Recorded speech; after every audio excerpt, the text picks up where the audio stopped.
പണ്ടൊക്കെ എക്സാം എടുക്കുമ്പോൾ കുട്ടികൾക്ക് മാത്രമായിരുന്നു ആങ്സൈറ്റി എങ്കിൽ ഇന്നത് പേരൻസിനും ടീച്ചേഴ്സിനും ഒക്കെ ഒരേപോലെ തന്നെ ഉണ്ട്.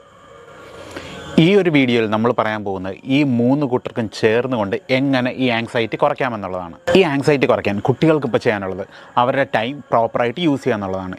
എന്താണ് നല്ലതുപോലെ പഠിക്കാനുള്ളത്, എങ്ങനെയാണ് ടൈം യൂസ് ചെയ്യേണ്ടത്, ടൈം എന്ത് കാര്യത്തിന് എങ്ങനെ പ്രയോറിറ്റൈസ് ചെയ്യാം എന്നുള്ളത് വ്യക്തമായി ഒരു ഐഡിയ ഉണ്ടാക്കിയിട്ട് അതനുസരിച്ച് പഠിക്കാൻ ശ്രമിക്കുക. ഇനി പേരൻസിന് എന്താ ചെയ്യാൻ പറ്റുകയെന്ന് വെച്ചാൽ കുട്ടികളുടെ കോൺഫിഡൻസ് ലെവൽ കുറഞ്ഞു പോകാതെ അവരെ സപ്പോർട്ട് ചെയ്ത് നിർത്താനായിട്ട് പേരൻസിന് പറ്റും. അഥവാ അവർക്ക് എന്തെങ്കിലും കാര്യത്തിൽ അമിതമായ ടെൻഷൻ ഉണ്ടെങ്കിൽ സാരമില്ല പോട്ടെ എന്ന് പറയാൻ തക്ക ഒരു മനസ്സ് കാണിക്കണം. ട്രസ്റ്റ് മീ, അത് വളരെ ഇമ്പോർട്ടൻ്റ് ആണ്. ഇനി ടീച്ചേഴ്സിന് എന്ത് ചെയ്യാൻ പറ്റുമെന്നുള്ളതാണ്. മറ്റൊന്നുമല്ല, പ്രാക്ടീസ് ടെസ്റ്റുകൾ കൊടുക്കുക. ബോർഡ് എക്സാമിൻ്റെ അതേ ഫോമാറ്റിൽ പരമാവധി ടെസ്റ്റ് പേപ്പേഴ്സ് ഇടുക. ഇത് അവരുടെ പെർഫോമൻസ് ആങ്സൈറ്റി കുറയ്ക്കാനായിട്ട് ഹെൽപ്പ് ചെയ്യും.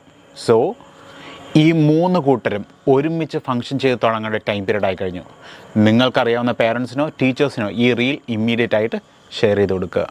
This is the right time.